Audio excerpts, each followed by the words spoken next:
Hey guys, tonight we walk through the narrow streets of Naples where laundry still hangs like flags above cracked balconies and the smell of coffee fights the scent of diesel in the air. It is the 1980s, a decade when this old city beats with a strange rhythm, part music, part menace. Out of the crowd, one man emerges, Pasquale Galasso. He isn't a soldier carrying a pistol, nor a boss with gold chains and armed guards. He looks like someone you'd expect to see at a bank desk, pen in hand. But behind his calm eyes lies the treasurer of one of the most powerful Camorra clans of the era, a man whose story carries the weight of betrayal, fortunes, and whispered deals that never quite stay hidden. And you probably won't survive this world if you tried living it yourself, because its rules make little room for outsiders. So before you get comfortable, take a moment to like the video and subscribe, but only if you genuinely enjoy what I do here. And if you feel like it, post your location and local time down in the comments. I love knowing where you are listening from. Now, dim the lights. Maybe turn on a fan for that soft background hum. And let's ease into tonight's journey together. Naples in the late 20th century pulses with contradictions. Tourists crowd piazzas for gelato, while, only streets away, black market cigarettes and counterfeit goods pour from dim alleys. Pasquale Galasso grows inside this world, not by pulling a knife, but by learning how money moves. He watches closely, knowing that where cash flows, power follows. While some men chase gunfire and territory, he discovers that ledgers carry more weight than bullets if you know how to write the numbers just right. By the 1980s, the Camorra has become more than a loose network of clans. It's an empire running through construction sites, transport companies, drug shipments, and government contracts. Galasso's job is deceptively simple. Keep the accounts, balance the bribes, and ensure the bosses stay rich. Yet his position is far from safe. The more he learns, the more dangerous his silence becomes.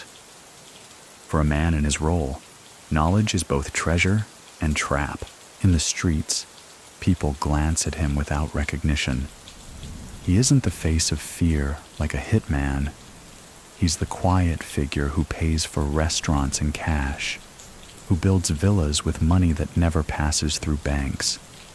Many historians still argue about whether Galasso was already plotting his escape, even while counting stacks of Camorra fortunes. Many people still think that his rise carried hints of betrayal from the start. So what do you think? Can someone who lives by numbers ever stay loyal to blood oaths? Galasso's beginnings tie him not to violence, but to environment. Naples in those years is plagued by unemployment, corruption, and political games that bleed into every corner of society. Ordinary families hustle to survive, selling contraband cigarettes to put bread on the table.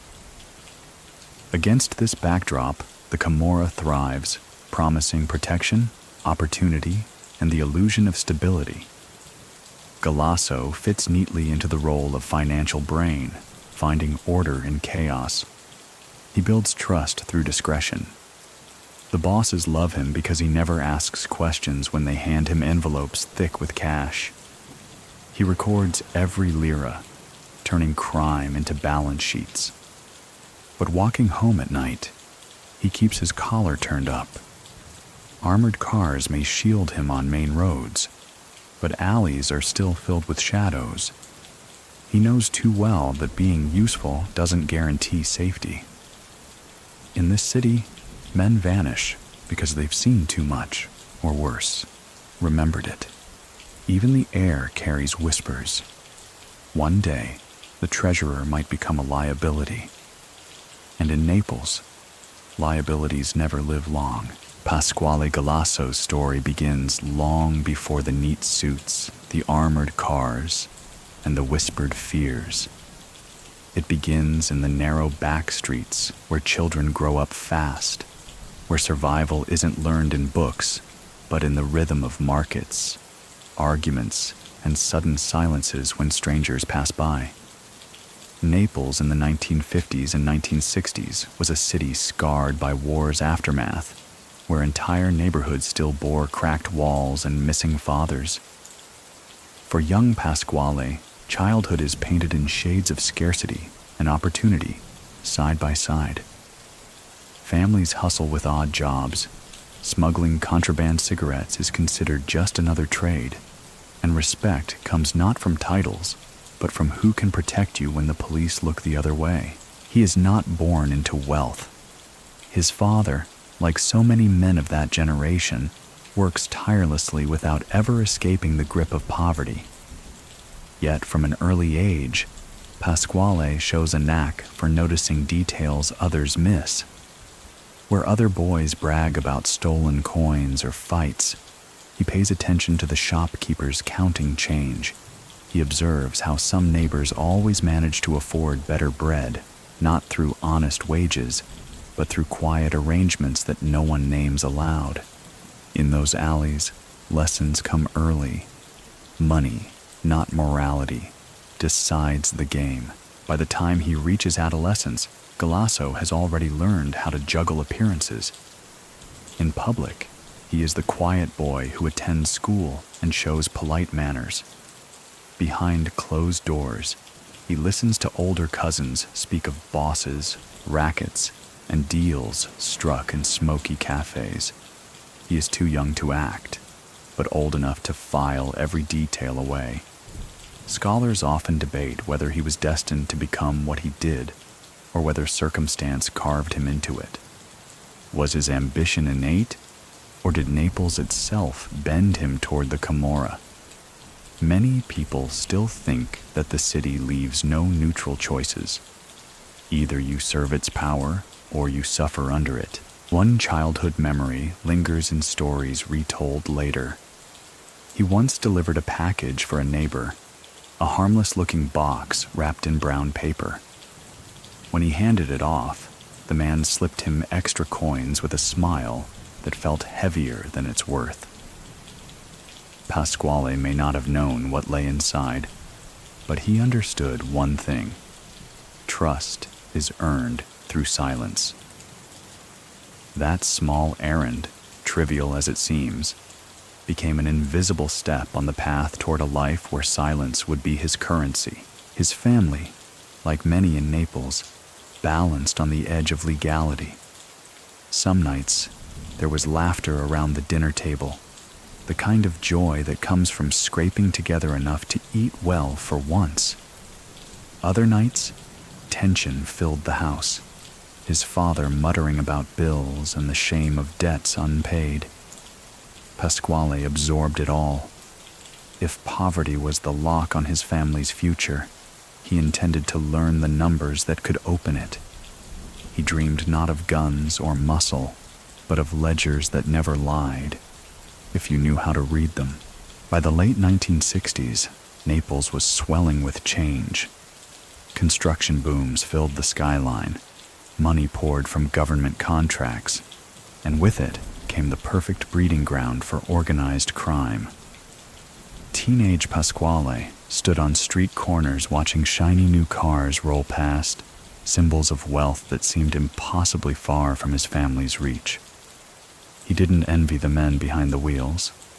He studied them. He studied their timing, their confidence, the way respect trailed after them like perfume. He began to understand that power wasn't only about fists or fear. It could be quiet, invisible, carried in the way a man signs his name on paper and makes entire projects move. In this world, friendships formed quickly, but dissolved faster. He learned not to trust too easily, but also not to show suspicion openly. That balance between keeping secrets and gaining favor would later define his role as treasurer. For now, he was simply the boy who listened more than he spoke, who memorized more than he shared. and in a city where listening could save your life. That was already a survival skill. By the early 1970s, Naples had become a living marketplace for opportunity, both lawful and illicit, and Pasquale Galasso was ready to step out of the quiet shadow of his youth. His path into the Camorra did not come with a pistol tucked into a waistband or an initiation soaked in blood. It began, instead, in the cramped back rooms of cafes where smoke curled upward, and the sound of coins clicking against tables was louder than laughter. Men gathered there not to play cards, but to negotiate. They spoke softly, calculating risk, counting favors, sliding envelopes across the wood grain. Pasquale, still a young man but already gifted with numbers, found himself welcomed, not as a thug, but as a mind. His first steps into the Camorra ranks were small but telling. He started with errands, collecting payments that others ignored, making sure money arrived without discrepancies. He didn't carry a gun. He carried a notebook. Bosses quickly noticed that this boy not only delivered on time, but could also explain exactly why one debtor might be falling behind and how to adjust interest to keep him paying instead of running. Where another recruit might see rebellion or weakness, Pasquale saw opportunity. Keep the debtor alive, keep the payments flowing. Violence was messy. Numbers were elegant.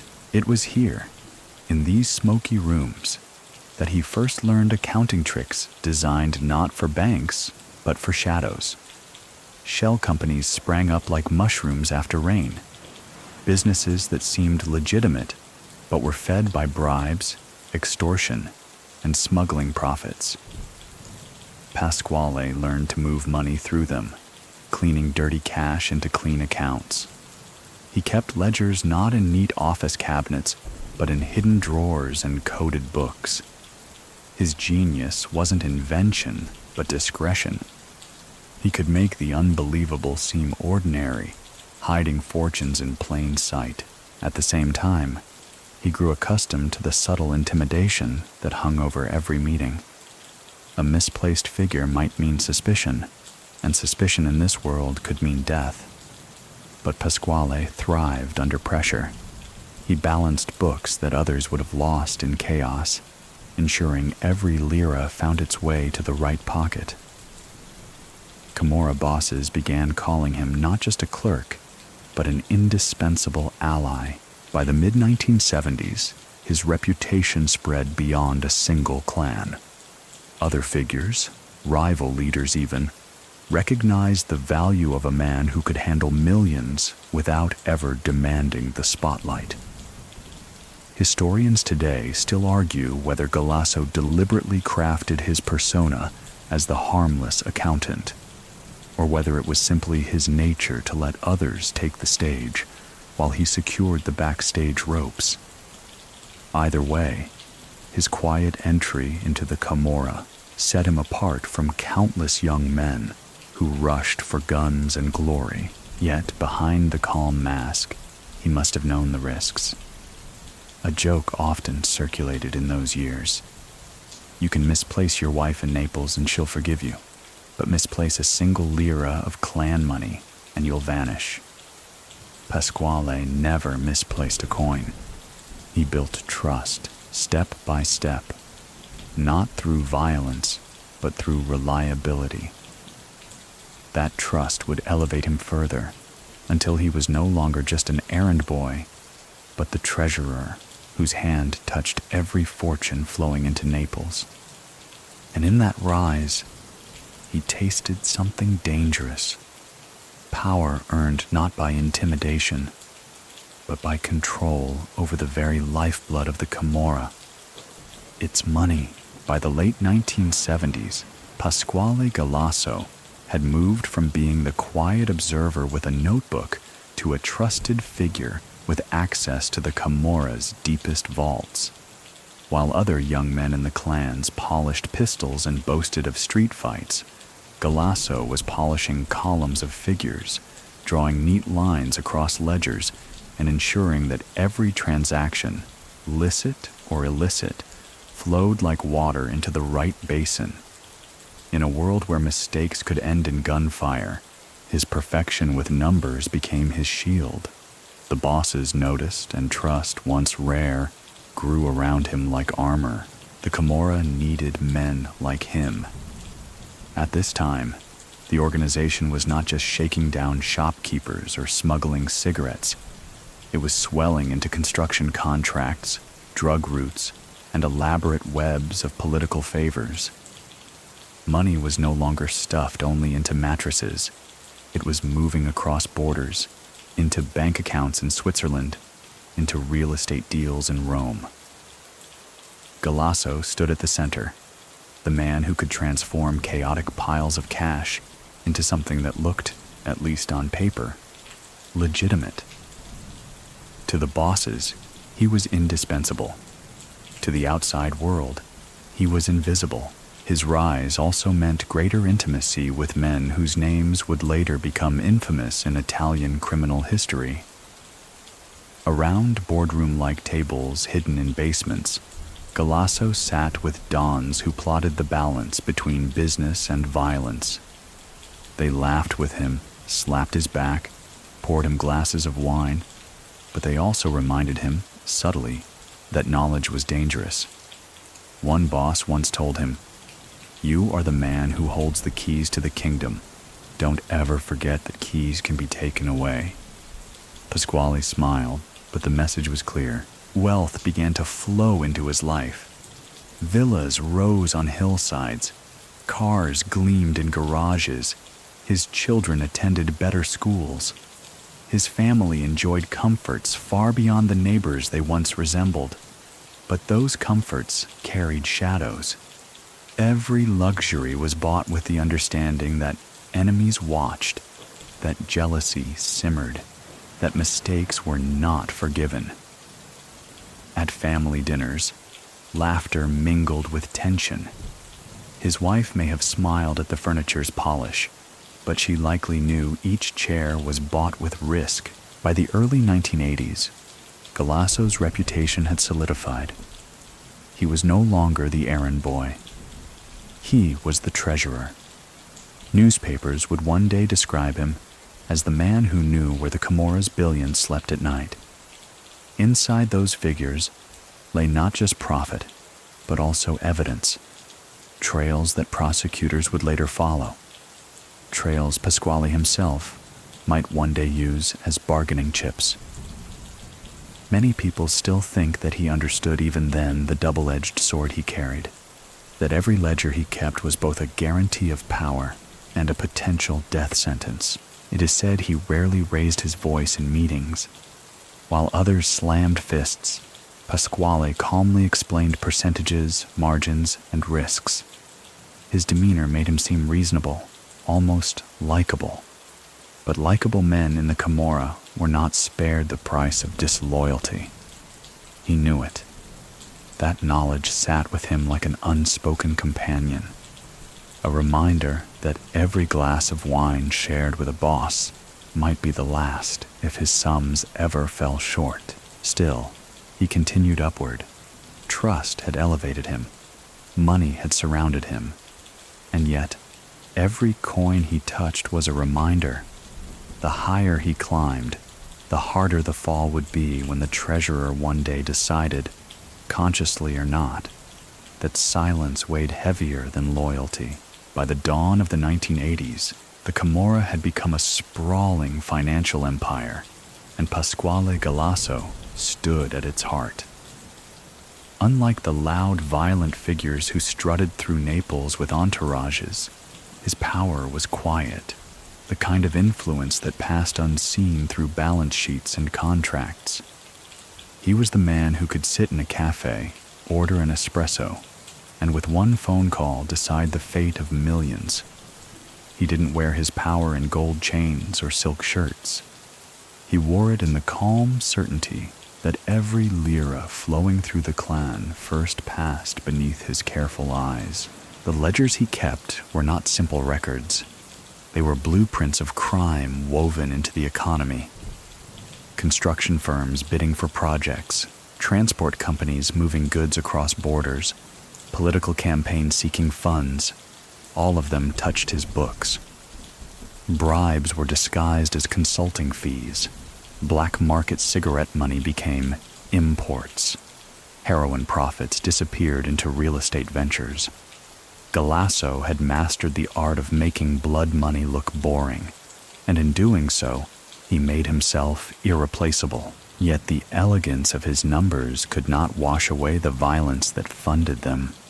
He might not have pulled a trigger, but every figure he penciled into his notebook represented acts carried out by men in alleys, on highways, in crowded piazzas. He had to live with the knowledge that balancing profits meant also balancing lives lost. When rivals clashed, he adjusted columns. When families mourned, he adjusted interest rates. For every business deal completed, a shadow of brutality trailed behind. Still, he thrived in the paradox. While others wrestled for territory, he wrestled with percentages. It was said that he could recall sums from memory months later, correcting mistakes with an almost superhuman precision. This gift, combined with his discretion, allowed him to rise higher than many expected. Bosses began treating him less like an employee and more like a partner. They valued him because he understood something they did not. Violence might seize a street, but money bought the future. Historians later debated whether Galasso's genius for finance came naturally or was shaped by necessity. Some argue he was simply born with a calculating mind. Others believe that Naples itself, with its endless juggling of poverty and survival, trained him to see the world in numbers. Many people still think that his skill was not only intellect but instinct, sharpened by years of watching coins decide who ate and who starved.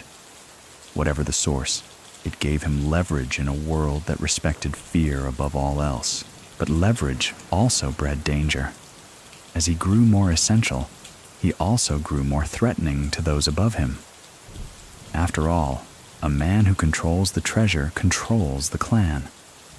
His ledgers were more dangerous than any pistol. He knew the true worth of every ally, the hidden cost of every feud. If he chose to speak, the empire could crumble. That knowledge made him untouchable for now, but it also painted a target on his back. And so, by keeping the blood money flowing, Galasso secured both luxury and peril. He sat at family dinners, surrounded by wealth, yet every smile at the table carried an undertone. Comfort could vanish overnight, because comfort in Naples was always built on shifting sand. As Pasquale Galasso's mastery over the Camorra's finances deepened, his reach began stretching far beyond Naples' crumbling walls and crowded markets. By the mid-1980s, he was no longer simply the quiet man with the ledger. He was the crucial hinge between the underworld and the institutions that were supposed to keep it in check. Deals with politicians became as vital as smuggling routes, and Galasso found himself navigating a new kind of battlefield. The corridors of Italian power. Construction contracts, especially those funded by the state, were fertile ground. Roads, housing projects, even hospitals, money earmarked for public good often detoured through Camorra hands. Politicians needed votes, businessmen needed permits, and both needed funding. That funding flowed most smoothly when guided by the treasurer, who could balance everyone's appetite. Galasso sat in dim trattorias across from men in suits, sipping espresso as agreements were whispered. The words were polite, but the stakes were brutal. You deliver the contract, we deliver the cash. And behind every handshake lurked the possibility of betrayal. He was not flamboyant in these meetings. Others might have bragged or strutted, but Galasso listened, nodded, and quietly assured that the numbers would work. That composure made him trustworthy, or at least gave the illusion of it.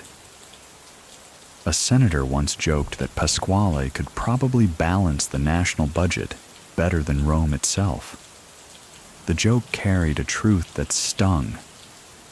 Men like him had turned corruption into efficiency. And yet, the danger sharpened. The more Galasso tied the Camorra's books to politicians, the more exposed he became.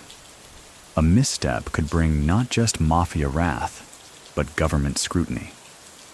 He lived in a paradox, too necessary to discard, too visible to ignore. At night, when armored shutters closed around his villa, he might have wondered if the next dawn would bring applause or arrest. The historical record makes clear that the Camorra of the 1980s was inseparable from politics. Many people still think that, without men like Galasso bridging the worlds, the clans would have remained provincial gangs instead of economic giants. His quiet presence at those tables made him as dangerous as any general commanding soldiers. Instead of bullets, he used contracts. Instead of ambushes, he used invoices. But he was not blind. He knew that every alliance came with strings, and every politician shaking his hand today might testify against him tomorrow. Naples was a stage where loyalty shifted with the wind. For now, though, he managed the balancing act, walking a tightrope stretched between criminal loyalty and political convenience. His role cemented the truth that in Italy of the 1980s, organized crime was not merely underground. It was embedded in the very structures meant to fight it. And at the center of that embedded corruption sat Pasquale Galasso, the treasurer whose calm voice and neat figures masked the storms that his work was quietly fueling. By the mid-1980s, Pasquale Galasso was living in a way his younger self could scarcely have imagined. The treasurer of the Camorra did not merely control numbers. He controlled lifestyles. His fortune manifested in villas overlooking the Bay of Naples, each filled with marble floors and polished wood that gleamed beneath crystal chandeliers. Guests would remark on the manicured gardens, the imported wines, the cars lined up like trophies in the driveway. But beneath the polish, the air always carried tension. Wealth this vast was never truly secure. For Galasso, daily life became a careful performance. At breakfast, his children enjoyed foods far richer than those he had known in his childhood alleys. His wife wore jewelry that glittered at dinner parties. Yet every indulgence was accompanied by the unspoken knowledge that it all rested on shifting sand. The Camorra's money flowed easily, but it flowed because others bled to keep it moving. The paradox was constant. Luxury with paranoia, comfort with dread. Neighbors noticed the rise, of course. Some admired his success, others whispered. In Naples, opulence was always read as a sign of allegiance, either to politics, to crime, or to both. Galasso's neighbors might smile in passing, but behind shutters they speculated about which contracts he controlled, which bosses he served. Some envied him, others feared him, and all of them knew that fortune in this city could vanish overnight. Inside his home, Pasquale carried himself with calm detachment. He did not boast of his wealth, but neither did he hide it. He seemed to believe that respect required some display of power, and so the homes, the cars, the parties all played their part. Yet, it is said that he never stopped checking his mirrors on the road, never stopped instructing his driver to take new routes, never stopped noticing which faces appeared too often at the same cafes.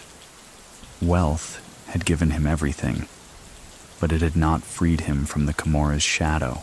Historians later painted these years as the height of his duality. Here was a man who balanced books so precisely that bosses called him indispensable, yet who lived each day under the weight of potential betrayal. Many people still think that even in the midst of opulence, he was already calculating the risks of staying loyal versus the benefits of talking. Perhaps every chandelier he bought reminded him not of success, but of how quickly light can shatter when the ceiling gives way. At family gatherings, laughter sometimes broke through the tension, but there was always the sense that joy was borrowed, not owned. Every smile seemed shadowed by what might happen tomorrow if the wrong person decided Galasso knew too much. His wealth might have been immense, but it was wealth balanced on a knife's edge. And every day, the edge grew sharper. By the late 1980s, Naples felt like a city constantly on the brink of eruption. Clan feuds rippled across neighborhoods like earthquakes, unpredictable and destructive. Bombs tore through cars, gunshots echoed in side streets, and funerals became weekly rituals. In this volatile climate, Pasquale Galasso's role as treasurer took on even greater weight. He wasn't fighting in the alleys, but every feud left bloody fingerprints across his ledgers. When one side lost soldiers, Galasso recalculated payouts. When another claimed victory, he rebalanced the spoils. Money did not stop moving just because lives ended. It simply flowed in new directions. The Camorra was not a single united family. It was a federation of clans, each jealous of the other, each competing for contracts, territories, and influence. At times, these rivalries boiled into open war. Galasso, caught in the middle, faced a delicate challenge: how to manage finances for bosses who might tomorrow be trying to kill each other. His reputation for impartial precision became both his armor and his burden. He could not afford to make mistakes, nor could he appear to favor one side too openly. One vivid account describes a meeting in which two rival clan leaders argued so furiously that chairs toppled. As fists slammed against tables, Galasso calmly slid a ledger between them and pointed to a column of numbers. He explained how continued violence was draining profits, how contracts were collapsing under police scrutiny, how every bullet fired meant fewer lira in the accounts. Remarkably, both men paused, muttered curses, and, at least for the night, stood down.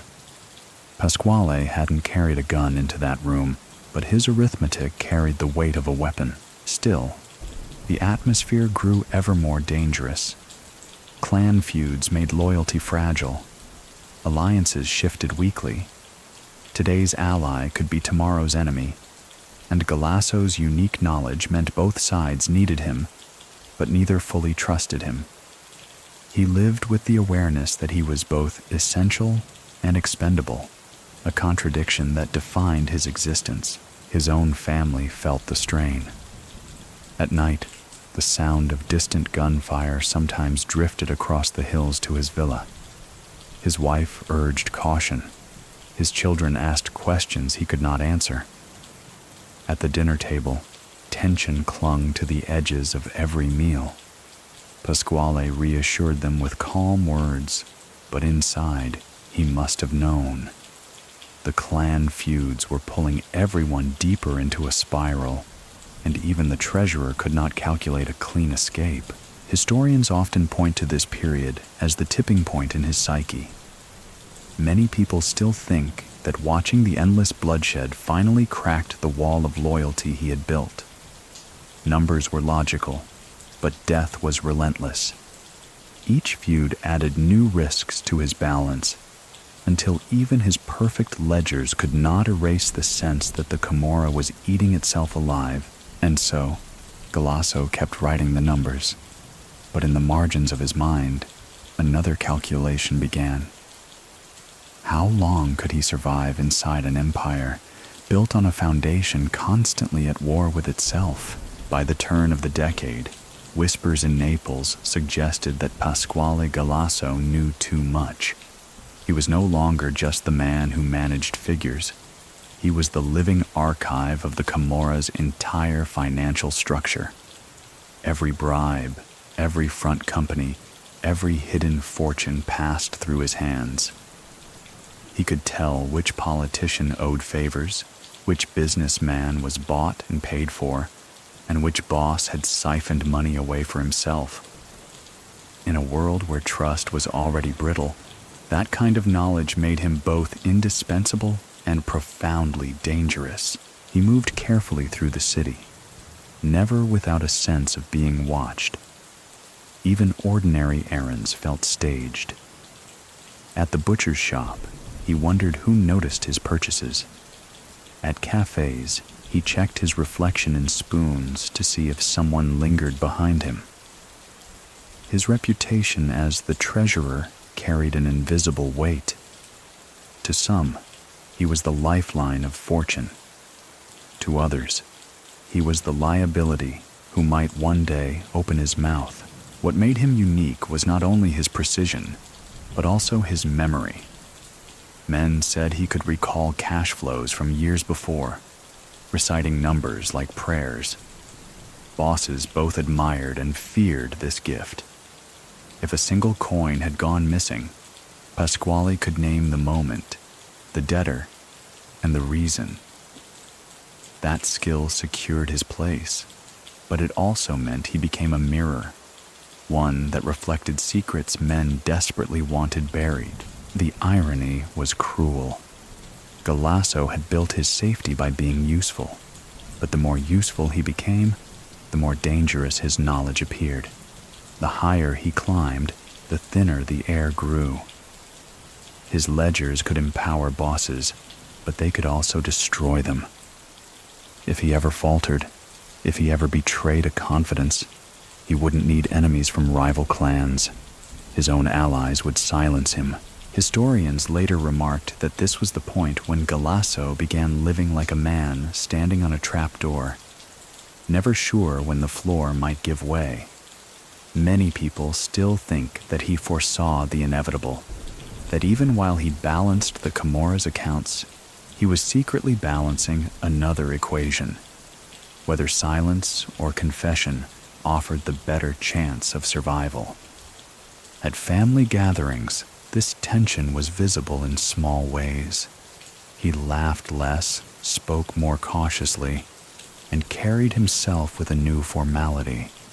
His children may have seen only the wealth, but his wife, surely, must have noticed the lines deepening on his face, the way his gaze lingered too long at windows, the way his sighs fell heavier at night. And so, the man who once seemed invisible now stood out for an entirely different reason. He had become the accountant who knew too much, and in Naples, knowledge was rarely a blessing. By the early 1990s, the fear surrounding Pasquale Galasso had become almost palpable. Naples was a city vibrating with paranoia, and the treasurer of the Camorra embodied that tension. Whenever he left his villa, his car was armored, his driver rehearsed alternate routes, and mirrors were checked twice at every intersection. He had money, he had influence, but above all, he had enemies. In a world where alliances shifted like the tides of the Bay of Naples, Galasso never allowed himself the illusion of safety. Every trip into the city was a silent duel with fate. He would sit in the back seat, scanning pedestrians, wondering whether a man casually reading a newspaper might conceal a pistol. He noticed motorbikes too closely following, the ones that could draw alongside a car in seconds. His driver sometimes joked, "You should look at the road, not the people." But Galasso always shook his head. The road didn't kill men like him. People did. The tension only grew as the clan wars escalated. Each ambush on a rival boss reminded him of his own vulnerability. He had seen enough to know that no amount of money could stop a bullet, and no loyalty oath guaranteed protection.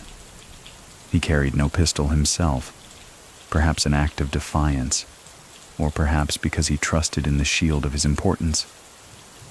After all, killing the treasurer meant killing the very brain that kept the cash flowing. Still, he knew better than to confuse usefulness with immunity. Historians often note how the atmosphere of those years shaped his later decisions. Many people still think that every armored ride through Naples became another nail in the coffin of his loyalty. Each paranoid glance, each checkpoint of the imagination, chipped away at his resolve to remain silent forever. Fear, when repeated daily, becomes not just a feeling, but a companion whispering new possibilities. Survival might not lie in silence, but in speaking. Inside his home, that paranoia seeped into family life. His children were escorted to school with quiet vigilance. His wife, once content with their wealth, began to resent the fortress their villa had become. Galasso himself often lingered in his study late at night, papers spread across the desk, ledgers meticulously updated. Yet even as he balanced accounts, the thought returned. What if the very men he served decided tomorrow that the treasurer had seen too much? The city outside mirrored his inner turmoil. Naples, vibrant by day, turned menacing by dusk. Street lamps flickered over alleys where vendettas played out, and every passing siren suggested another clan had lost someone. In that relentless rhythm of ambush and retribution, Galasso's fear was not paranoia. It was logic. And so, he rode through the streets in armored silence, a man clutching ledgers heavier than gold, knowing that each mile brought him closer to a decision he could no longer avoid. Wealth was not only Pasquale Galasso's armor, it was also the rope that tied his family tightly to the Camorra's fortunes. His wife wore jewels that glimmered under chandeliers at parties hosted in their hillside villa, and his children grew up with luxuries that would have seemed impossible in the Naples of his youth. They studied in private schools, their wardrobes filled with imported clothes, their dinners set on fine china. Outwardly, the Galasso family seemed untouchable, cocooned by privilege. Yet within those polished walls, the shadows of mafia gold whispered constantly. At school, his children learned early what their surname carried. Classmates treated them with a mix of envy and unease. Teachers smiled politely, but they also glanced nervously at the armored cars parked outside. Friends were invited over sparingly, and even then, the air of caution lingered. Galasso's wealth gave his family comforts, but it robbed them of normality. His wife, though loyal, bore the burden of knowing each bracelet, each leather sofa, each expensive wine bottle was stained with silent debts. Family dinners were staged with the ease of ritual. Silver cutlery clinked softly while Galasso spoke little about his work, answering questions with vague reassurances. He tried to shield his children from the details, but silence is often more revealing than words. They grew up sensing the tension that coiled beneath their father's calm exterior, the way his eyes darted to shadows outside, the way he never allowed the family to linger too long in public. Neighbors sometimes whispered, "Did the Galassos live in comfort or captivity?" The villa's tall gates symbolized both. Inside, laughter occasionally filled the rooms, but it was laughter that always seemed borrowed, never fully free. His wife must have wondered whether the life they enjoyed was worth the constant dread that trailed behind it. Some evenings, when guests toasted fortunes, she likely caught his expression in candlelight, contentment clouded by calculation. Historians remark that Galasso's family life reveals the paradox of mafia privilege, opulence laced with fragility. Many people still think that his eventual decision to betray the Camorra was influenced as much by his desire to protect his family as by his fear for himself. If bullets came for him, they might come for them too. He may have looked at his children across the dinner table and realized that their golden cages could not last forever. And so, while his family enjoyed the surface shine of the Camorra's treasure, beneath it all lay unease. Galasso could buy security, but he could not buy peace. Each day, he walked the line between provider and prisoner, knowing the fortune that lifted his family high was the very weight threatening to pull them all under. The whispers of betrayal began softly, like a draft sneaking through a locked window. In Naples cafes and crowded alleys, men muttered that the treasurer might not be as loyal as he appeared.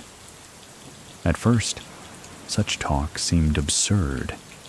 Pasquale Galasso had built his reputation on silence, on the trust that he could guard fortunes without ever breaking confidence. But the Camorra is a world where paranoia feeds on scraps, and soon those whispers grew louder. Some of it came from simple envy. Galasso's wealth was impossible to ignore. His villas, his cars, his quiet dignity. Other bosses, hardened by violence, resented the treasurer's polished lifestyle, achieved without firing a single shot. They wondered, how could one man hold the keys to so many secrets and not one day use them? A treasurer's role, after all, was both indispensable and precarious. He was the vault, but also the threat. At clan meetings, subtle changes crept in. A laugh that once came warmly now carried a faint edge. Jokes about accountants vanishing if they misplace a coin were told more often. Pasquale noticed. He had always been an observer, and now the observations turned inward. He saw suspicion flicker in the eyes of men who had once trusted him blindly. He felt the air grow heavier when he entered a room. He began to wonder if each handshake concealed the possibility of a farewell. Historians often note this period as the beginning of his inner shift. Many people still think that Galasso had already started to imagine a different path, that he understood the Camorra was tightening around him like a noose. He had money, yes, he had power, but he lacked the one thing every man in Naples needed: certainty of tomorrow. Even within his family, tension grew. His wife sometimes asked why he lingered so long in his study, staring at papers without moving. His children noticed how often he stood by the window, hands behind his back, gazing at the gates as though expecting someone to arrive. The wealth that once dazzled them began to feel like a mask, stretched thin over unease. And so, in the private silence of his mind, Galasso began listening to a new voice, the whisper that perhaps his greatest act of accounting would not be balancing another clan's fortune, but balancing his own survival against the Camorra's wrath. The cracks in Pasquale Galasso's loyalty did not appear with a thunderclap.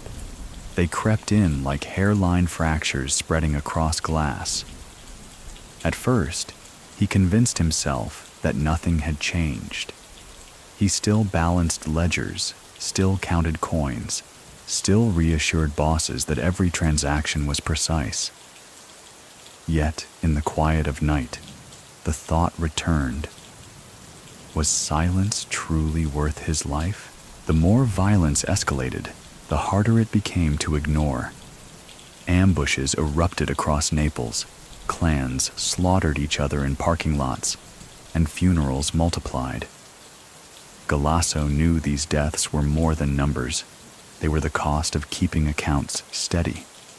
He had grown skilled at erasing the blood from balance sheets. But his conscience, however dulled, could not erase the whispers of consequence. He began to wonder, what did loyalty mean in a system where every ally might betray you tomorrow? His role as treasurer gave him a unique vantage point. He saw how quickly loyalty dissolved when money shifted. A politician promised silence, then leaked names when offered more. A clan member swore eternal allegiance, then disappeared into hiding after skimming profits. Galasso understood that if everyone else's loyalty was negotiable, why should his be carved in stone? Friends noticed the change. He laughed less in meetings, his once steady composure replaced by a certain weariness. One associate later recalled that Galasso's eyes looked different, as though he were already speaking to someone else, someone outside the room. Perhaps he was. Perhaps, in his mind, he was already preparing the words that would one day echo in a courtroom. Historians remain divided over what truly shifted him. Many people still think that fear of assassination was the decisive factor, that the sight of so many coffins finally convinced him no amount of money could guarantee survival. Others argue it was his family, the desire to shield his children from inheriting a legacy built on danger.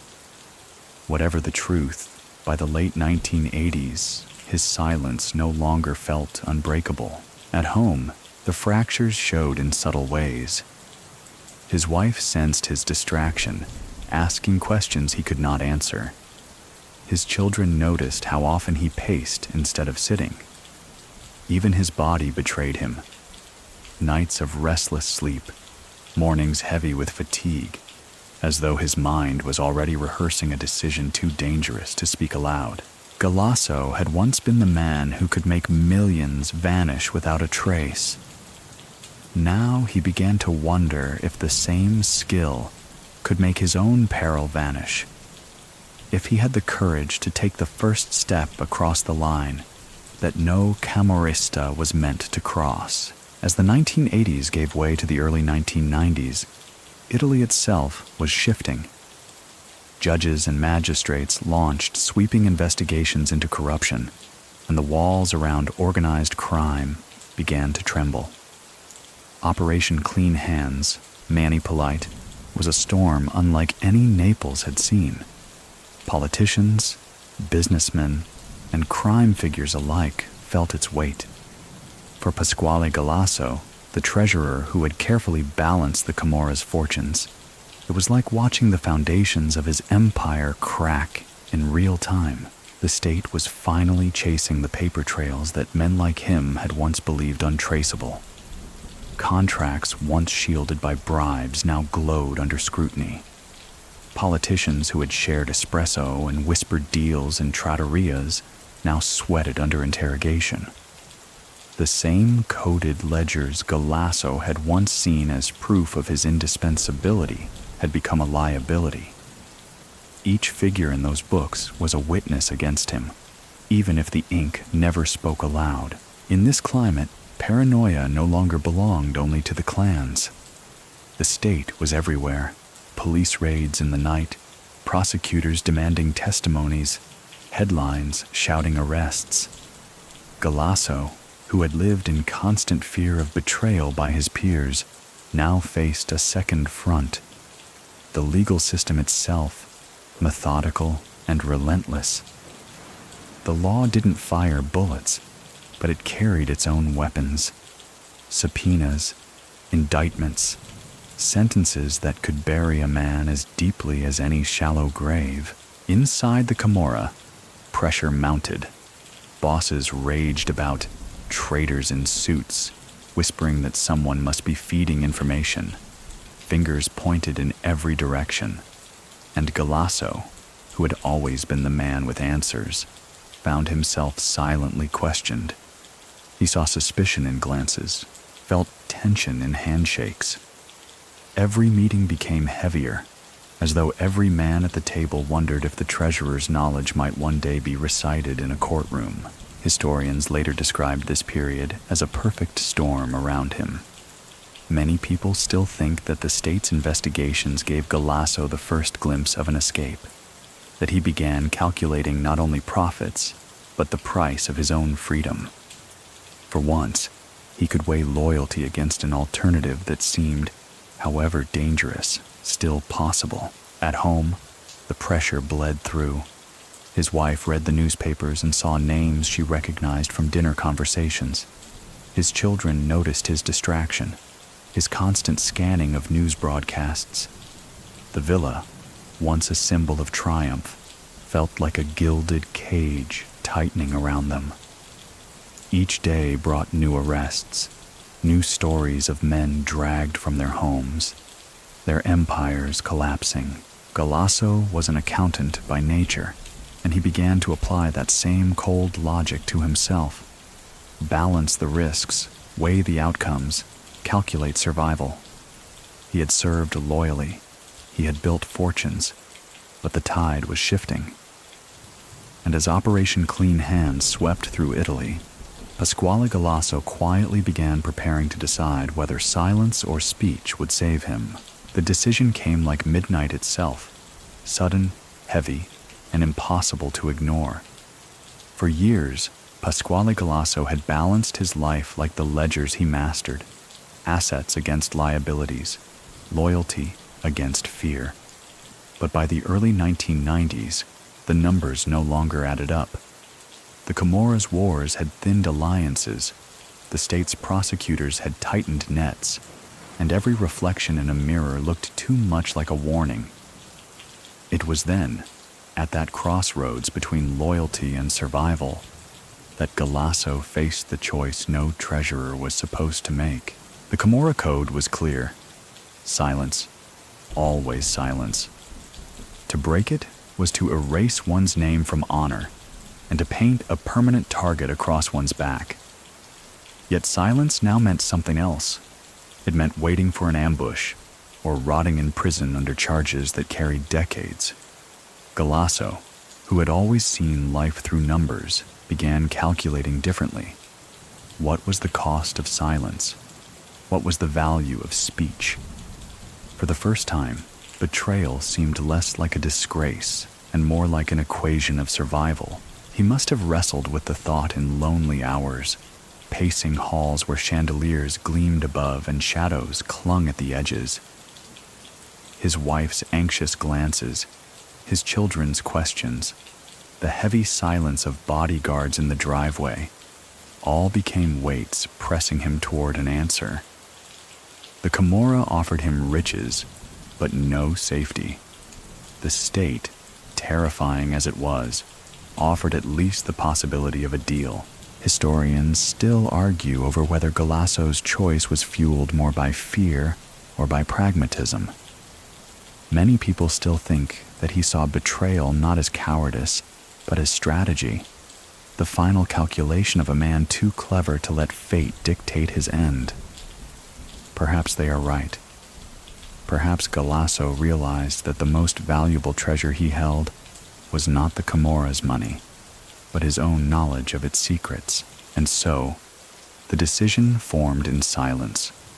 One day, when the moment came, he would cross a line no one could recross. He would open his mouth, and the words would weigh more heavily than any ledger he had ever kept. Naples would tremble, bosses would rage, and his life would change forever. But on that night, in that quiet villa above the city, Pasquale Galasso decided that silence had finally cost too much. The moment finally arrived when Pasquale Galasso, the Camorra's treasurer, opened his mouth and began to speak. Courtrooms that had long heard only fragments of rumor suddenly filled with the steady cadence of his testimony. For years, prosecutors had chased shadows, piecing together scraps of evidence, while the Camorra's fortunes slipped through their fingers. But now, with Galasso seated before them, the shadows came alive in sentences, in names, in numbers that matched bank accounts, contracts, and faces. He did not shout, nor did he tremble. Accounts were recited with the same calm precision that once reassured mafia bosses. A prosecutor might ask about a construction project in Naples. Galasso would describe not only who won the bid, but which politician was bribed, how much was paid, and which account received the funds. He remembered dates, figures, addresses, as if the ledgers themselves were etched into his memory. For investigators, it was a revelation. For the Camorra, it was an earthquake. The bosses had always trusted him because he was quiet. Now that same quiet voice was dismantling their empire piece by piece. Men who had walked the streets as untouchable suddenly found themselves named in transcripts, their fortunes traced back to hidden dealings. Politicians who once smiled at Galasso across trattoria tables now found their names linked to contracts and favors. And unlike rumors, Galasso's testimony was backed by the very ledgers he had once hidden. Observers at the time described the atmosphere as electric. Journalists filled the corridors, scribbling every word. Families of victims leaned forward in benches, hearing for the first time how power and money intertwined to protect killers. Many people still think that Galasso's testimony did more than weaken the Camorra. It reshaped how Italians understood the mafia itself. His betrayal wasn't only personal, it was historic. But even as the state embraced his revelations, Galasso carried himself with a curious detachment. He was not confessing sins with tears, nor seeking sympathy. He was recounting transactions. To him, it seemed, this was just another ledger. Except now the balance he was striking was between survival and annihilation. For the Camorra, the treasurer who had once been their silent strength was now their loudest liability. Every boss knew, if Galasso could betray them, anyone could. And with each word he spoke, the fragile foundation of their empire cracked wider. Shock spread like wildfire through the Camorra when word arrived that Pasquale Galasso had spoken. Betrayals were not unheard of, but this one carried a unique weight. He wasn't a soldier flipping under pressure, nor a street-level dealer seeking leniency. He was the treasurer, the man who knew not only where the money was, but also where it came from, where it went, and whose names were written invisibly between the figures. His defection wasn't just betrayal, it was exposure. In clan headquarters, bosses raged. Some reportedly smashed glasses against walls, demanding to know how their most trusted keeper of fortunes had turned. Others sat in stunned silence, realizing that their lives, carefully balanced on his ledgers, were now being cataloged in courtrooms. Fear crept into every handshake, every meeting. Men who had once been brothers now eyed each other with suspicion, wondering who might be the next to follow Galasso's path. Street soldiers, too, felt the tremors. They had always believed that loyalty was the one currency that never lost value. Yet if the treasurer, wealthy, protected, respected, could betray the clan, what message did that send to the foot soldiers scraping to survive? Murmurs grew. If Galasso talked, what chance did anyone else have of silence saving them? Prosecutors, meanwhile, marveled at the reaction. They had expected testimony, but they hadn't expected an implosion of trust across entire clans. Each word Galasso spoke was amplified by paranoia within the Camorra itself. Many people still think that his betrayal did more damage to morale than the police ever could, because he broke not only the law of silence, but the illusion of invulnerability. For the families of victims, the news was bittersweet.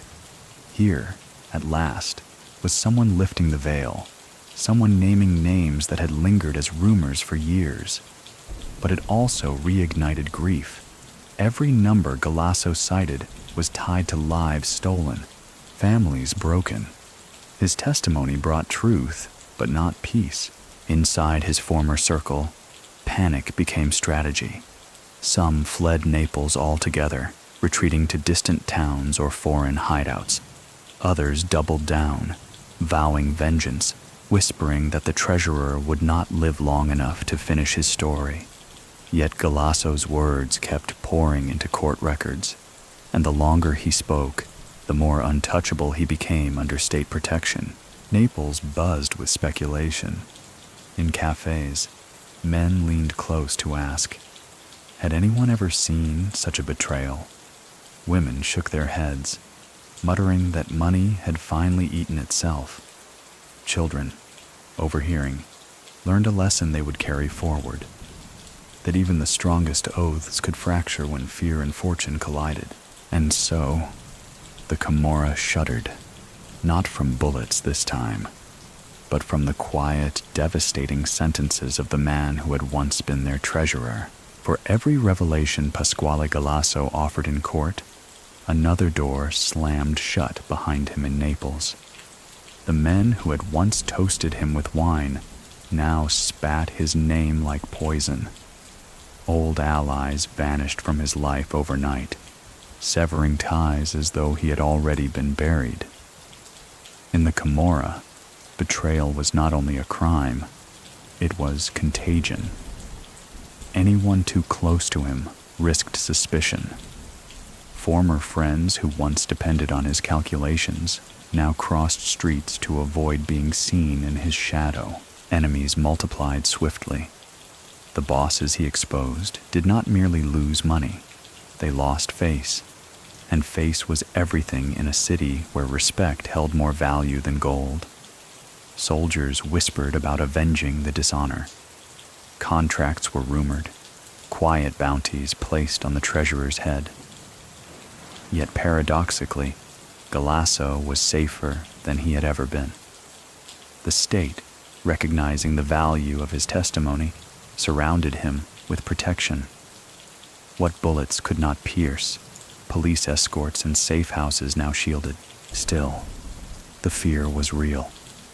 Each time Galasso entered a courtroom, journalists noted how his eyes darted briefly toward the doors, as if expecting shadows to break free and rush him. He sat steady, but the tension wrapped around him like a second suit. Outside, Naples buzzed with speculation. Would the Camorra dare to silence him despite the state's shield? Many whispered that only time stood between him and vengeance. At home, his family's world shrank. The grand villas and polished gardens gave way to sterile apartments under guard. His wife, once accustomed to dinners under chandeliers, now ate beneath fluorescent lights. His children, shielded from the public, learned early what it meant to carry a name that half the city cursed. Galasso had secured their lives, but at the cost of their freedom. Historians often frame this as the true price of betrayal. Many people still think that Galasso miscalculated, that he traded one prison for another, swapping Camorra loyalty for state surveillance. Yes, he had survived. Yes, he had wielded his knowledge like a weapon. But in doing so, he condemned himself and his family to a life of watchfulness, of walls without windows, of neighbors who would never be trusted again. And yet, he kept talking. Each word brought more enemies into being, but each word also bought more time, more protection, more distance from the trapdoor that had once waited beneath his feet. For the Camorra, silence had been sacred. Galasso shattered it, and in the void left behind, enemies sprouted like weeds, ready to choke him should the state ever loosen its grip. The state placed Pasquale Galasso under witness protection, a paradoxical refuge that offered both safety and exile. Gone were the grand villas overlooking Naples, the glittering dinner parties, the cars lined up like trophies. In their place came anonymous apartments, guarded doorways, and plain rooms with curtains always drawn. His world, once filled with marble and chandeliers, shrank to silence and watchfulness. To some, it looked like survival. To Galasso, it felt like another kind of prison. Protection was not freedom. Every move required clearance. Guards hovered nearby, their presence a reminder that danger lingered just outside. His family lived under the same constraints, children escorted to schools they never chose. His wife uprooted from familiar neighborhoods into places where she could not even greet neighbors without caution. The very wealth that once made them feel untouchable now seemed like a memory from another lifetime, faded and unreachable. Galasso, however, carried himself with the same quiet composure that had defined his treasurer days. When prosecutors summoned him, he appeared neatly dressed, calm, almost detached. He spoke of contracts and fortunes as though they were still figures in ledgers, abstract and bloodless. But behind that calm exterior lay unease. He knew that outside the protective net, entire clans whispered his name with venom, vowing vengeance if ever the state's shield faltered. The psychological strain of refuge weighed heavily. Witness protection meant invisibility, and invisibility was not something Galasso had ever desired. He had lived in shadows before, yes, but those shadows had been gilded with power and money. Now, the shadows were sterile, devoid of dignity. His wealth had been exchanged for anonymity, his freedom for security. Historians have argued over whether this stage of his life was victory or defeat. Many people still think that the witness protection program saved his body but broke his spirit. That exile from Naples was a punishment as sharp as any prison sentence. Others suggest he relished the quiet, freed from the burden of balancing lives on ledgers. Whatever the truth, Galasso remained a man caught between worlds, unwanted by his former allies, tolerated by the state, and forever mistrusted by the city that once bowed before his wealth. The refuge was uneasy, but it was all he had. Each day, he awoke not to the glitter of chandeliers, but to the hum of refrigerators in anonymous kitchens. Each night, he fell asleep, not beneath the weight of riches, but beneath the fragile comfort of knowing. For now, the Camorra's reach had not found him. Court transcripts became the new ledgers of Pasquale Galasso's life. Where once he had written in neat columns of numbers, he now spoke in lines recorded by stenographers, each sentence captured and filed into the state's growing archive of mafia confessions. Judges, lawyers, and journalists leaned over every word, parsing his calm testimony like scripture. For the first time, Italy had in its hands not just rumors of Camorra operations, but detailed accounts from the very man who managed the treasure chest. He laid out how contracts were won, which construction firms were shells, and which politicians were on retainer. The precision was chilling. Asked about a housing project, Galasso could not only name the official who signed off, but also recall the exact sum slipped in an envelope, down to the last lira. Investigators marveled at the scope of his memory. His words aligned with financial records seized in raids, painting a picture that was impossible to dismiss as invention. But his testimony was not dry accounting. It was revelation. Italians reading newspapers over morning espresso suddenly saw familiar names linked to shadowy dealings. Politicians once regarded as pillars of the community were now exposed as men who dined with gangsters and pocketed bribes. Business leaders who had posed for magazine covers were recast as beneficiaries of mafia extortion. Galasso's voice, flat and steady, dragged the hidden underworld into daylight. Of course, not everyone accepted his words as truth. Defense attorneys accused him of exaggeration, of painting himself as indispensable to inflate his own bargaining power. Journalists debated whether he was confessing with honesty or merely cutting a deal to save his skin. Many people still think that Galasso's testimony was a calculated performance, crafted to secure leniency while rewriting his role in the story. Yet even skeptics admitted the details he offered fit too neatly, the connections too precise. For Naples, the transcripts became a mirror. They showed a city where mafia influence was not lurking in the corners, but seated at banquet tables, shaking hands with lawmakers, directing the flow of concrete and commerce. Each page of his testimony was a reminder that the Camorra was not simply a gang. It was a shadow state, with Galasso as its treasurer. And in those courtrooms, as stenographers typed his words into permanence, Galasso understood that his ledgers had finally betrayed him.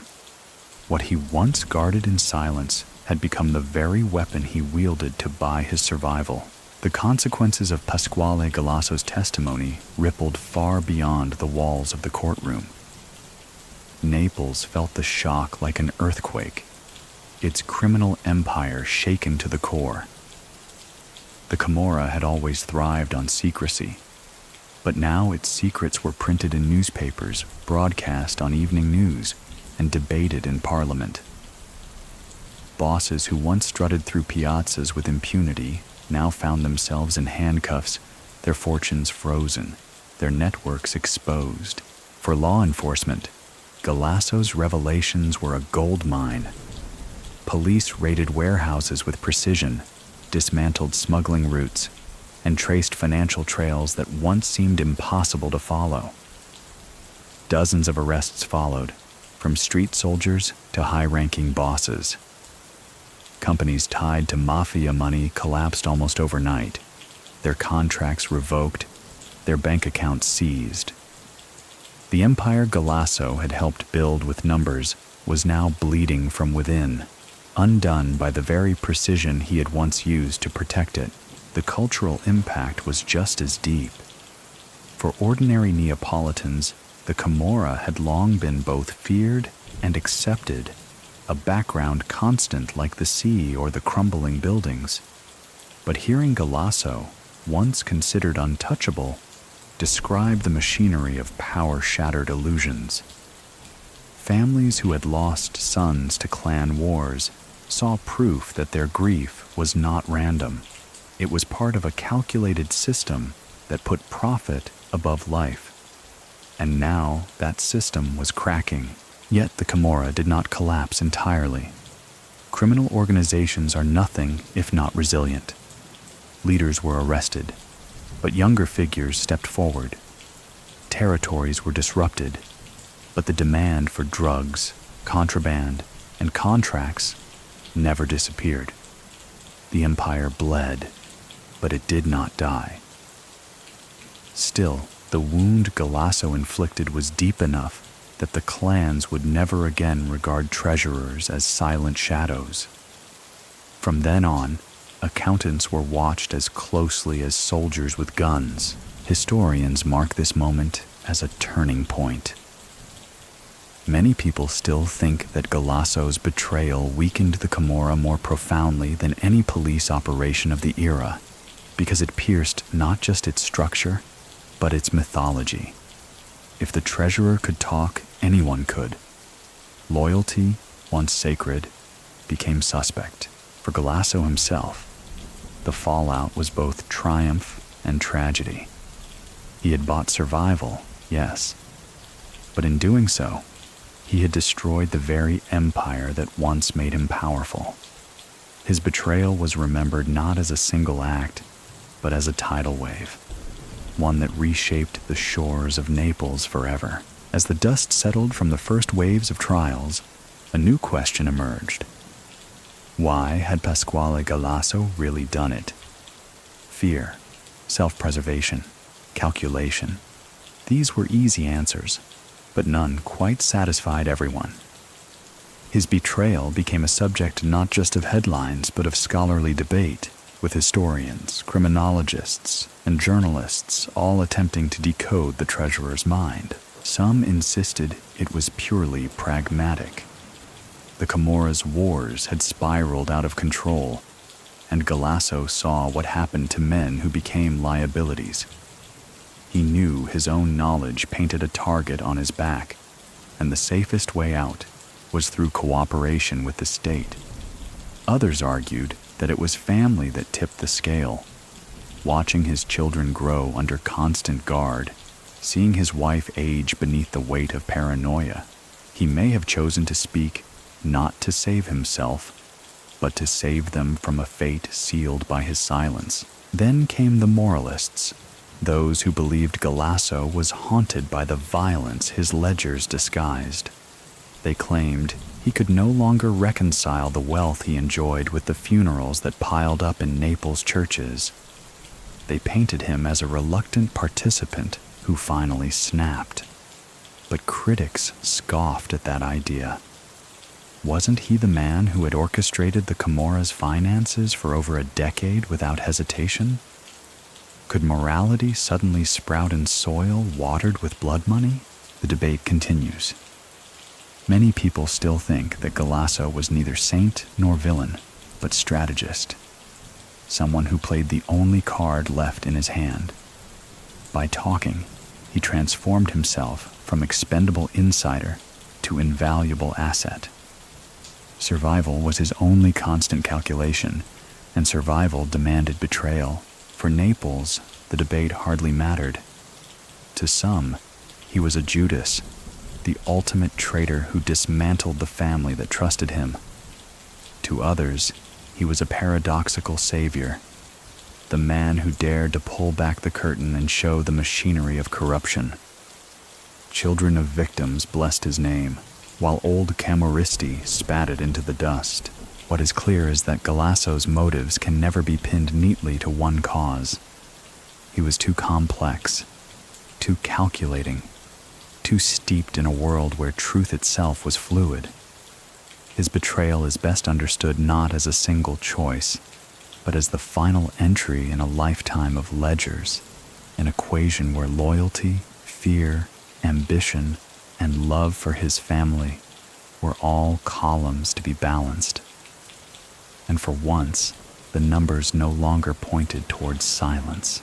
In the years after his testimony shook Naples, Pasquale Galasso's image splintered into fragments, each one colored by the perspective of those who remembered him.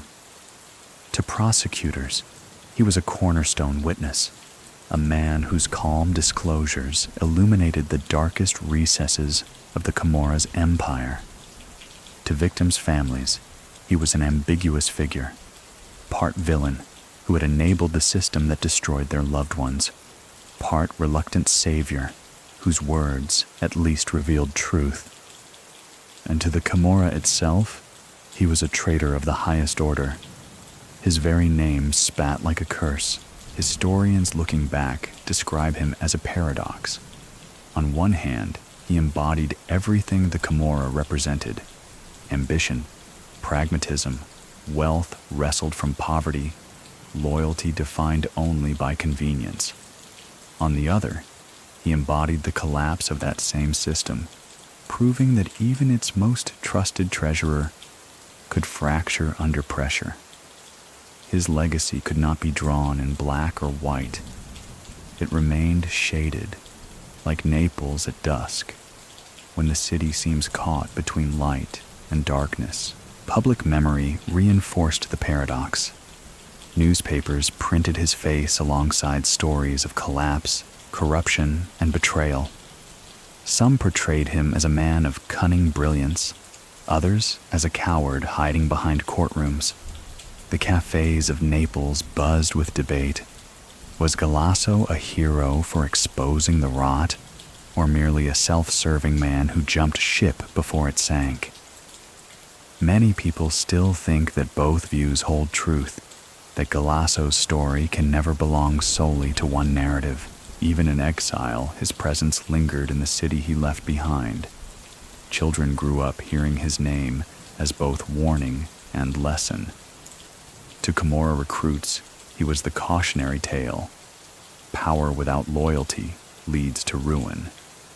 To ordinary citizens, he was proof that cracks could appear even in the thickest walls of silence. His betrayal became part of Naples's folklore, retold in tones of both bitterness and relief. Galasso himself faded into quieter years, but his paradox remained etched into history. Was he the villain who betrayed trust, or the savior who cracked open the facade? The truth lies somewhere in between, in the gray space where survival collides with morality, and where even a treasurer can become both architect and undoing of an empire. Naples has a long memory, and even decades later, the name Pasquale Galasso lingers in its air like cigarette smoke. In cafes where old men play cards, someone will mutter about the treasurer who talked, and the table will fall briefly silent. Younger generations, who never saw his armored cars or read the headlines of his trials, hear the story as folklore, a tale of betrayal wrapped in lessons about trust and survival. Yet for those who lived through the upheaval of the 1990s, the memory is sharper, heavier. Some remember him with contempt. To them, he is the traitor who sold out brothers for safety, the man who broke the sacred oath of silence. Others recall him almost with awe. They whisper that it took extraordinary courage to sit in court and dismantle an empire with words. And some view him with weary resignation, as just another figure in Naples' endless cycle of loyalty and betrayal. In truth, his legacy was never simple. The city itself carries the scars of his choice. Streets once dominated by certain clans are quieter, not because crime vanished, but because the balance of power shifted. Businesses that once hid mafia money fell apart, while new ones rose from their ashes. Politicians caught in his web were disgraced, their names still cursed in alleyways where posters once carried their faces. Yet, the Camorra did not die. It adapted, evolved, as it always had. Galasso's betrayal wounded it, but like the city it ruled, the organization proved stubbornly resilient. Cultural echoes remain too. Songs, films, and novels retell his story, sometimes painting him as a coward, sometimes as a tragic figure trapped in a machine larger than himself. Naples artists understand that his tale is not about one man, but about the city itself, its wealth and its wounds, its loyalty and its endless betrayals. Many people still think that his decision is best understood not as heroism or treachery, but as inevitability. He was a man who lived by numbers, and eventually the numbers told him that silence was bankrupt.